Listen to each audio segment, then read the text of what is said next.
Industries rarely collapse because of what they promise. They collapse because of what they quietly become. In fewer than 15 years, more than 7 million homes around the world were listed on a single platform, converting spare bedrooms, apartments, and entire neighborhoods into short-term rentals worth tens of billions of dollars every year. The irony was simple. A company that promised to help people afford their homes would eventually help make homes unaffordable. The idea began with rent. In 2007, two designers in San Francisco were struggling to pay their apartment lease. The city was already expensive, already tightening, already pushing young people toward creative survival strategies. Brian Chesky and Joe Gebbia had a problem most renters understood immediately.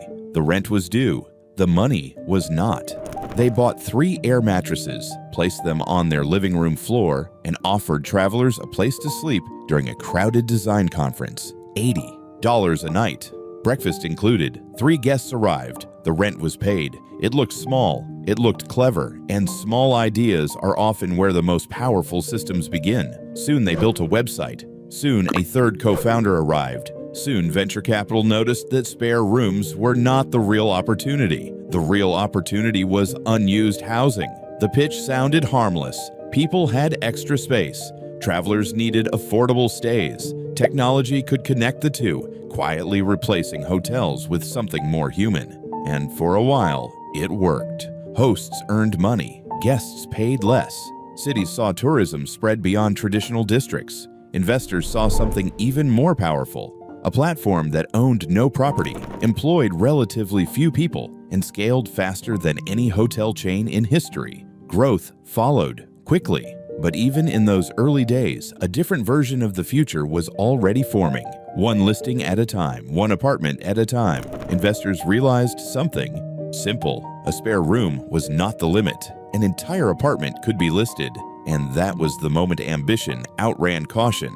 By 2015, the platform was expanding into thousands of cities, operating across continents, and quietly rewriting the economics of housing in ways that very few regulators and even fewer residents fully understood.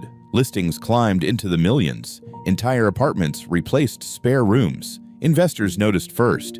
A single apartment that might generate $2,000 a month as a long-term rental could produce $4,000 a month as a rotating sequence of weekend guests, each one paying a nightly rate that felt reasonable alone, but multiplied rapidly across a calendar. Cities watched tourism numbers rise, local governments collected taxes, neighborhoods changed, and behind the language of sharing, something else was happening. Professional hosts appeared. Companies formed specifically to manage short-term rental portfolios. Entire buildings were purchased, renovated, and listed exclusively for visitors who would stay 3 nights, maybe 4, and leave before the neighborhood learned their names. The platform called them hosts, but many were now businesses. And that was only what the public saw. Behind the scenes, venture funding poured in. Valuations climbed into the tens of billions of dollars. Enough capital to influence legislation, fund lobbying campaigns, and negotiate directly with city governments that depended heavily on tourism revenue. With that level of money came leverage. Cities hesitated, regulators delayed, housing markets tightened, and the first warning signs appeared. In Barcelona, long-term apartments began disappearing. In Lisbon, rents began rising. In New York, entire residential units were quietly converted into short-term accommodations, technically illegal under city law. The complaints started early. They were dismissed quickly. The company said it was empowering ordinary people, and most governments wanted to believe that. Then one meeting changed the tone. A city housing report circulated quietly among regulators in 2016. Entire neighborhoods showed a measurable decline in long-term rentals. Thousands of units had shifted to short-term listings. No new housing had replaced them. And that was the moment the story stopped being about tourism. Hosts bought second apartments. Investors bought third ones.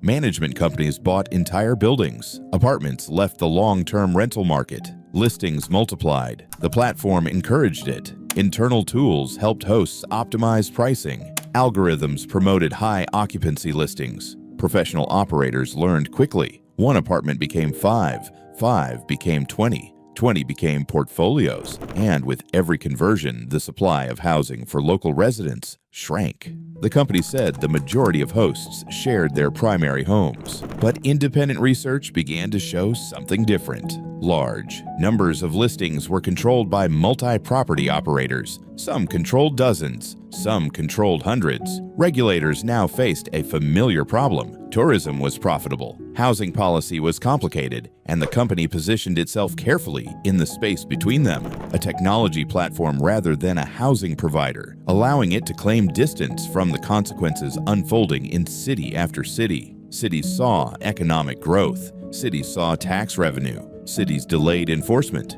This is where the machine worked exactly as designed. Local residents complained. Landlords listened. Short-term profits outpaced long-term stability. More apartments converted. More neighborhoods changed. More housing disappeared from the permanent market. And when the public finally understood the scale of the shift, it was already embedded into the structure of urban housing. Investigations followed. Data studies followed. Newspapers published maps showing entire blocks dominated by short-term rentals. Cities announced restrictions. The company promised cooperation, and yet listings continued to grow. Then the numbers became impossible to ignore. Researchers studying major global cities discovered that tens of thousands of apartments previously available for long-term residents had been removed from the housing market and redirected toward temporary visitors. In city after city, the pattern repeated. Housing supply fell, rental prices climbed, and the people most affected were never part of the conversation. The nurse working night shifts, the teacher searching for an affordable apartment, the restaurant worker commuting farther each year. They did not attend the investor meetings. They did not write the platform algorithms. They simply discovered that the apartment they had lived in for years was suddenly available only to tourists willing to pay 3 nights at a time. They misread the signals. They trusted the market. They believed the system would stabilize. It did not. Entire neighborhoods changed. Lights flickered on and off each weekend. Suitcases rolled across sidewalks at midnight. And long-term residents quietly moved away because the apartment that once held a family could now hold a rotation of strangers, each one paying just enough to make permanence financially irrational. This has happened before. Railroad monopolies did it with land. Industrial companies did it with towns. The structure is always familiar. A technology arrives. It promises efficiency, access, opportunity, and somewhere inside the system, incentives shift quietly until the original promise begins producing the opposite outcome. If you enjoy stories about the moments that change industries, subscribe. New inflection points every week. Because once homes become assets first and places to live second, the ending is rarely surprising. It is simply expensive.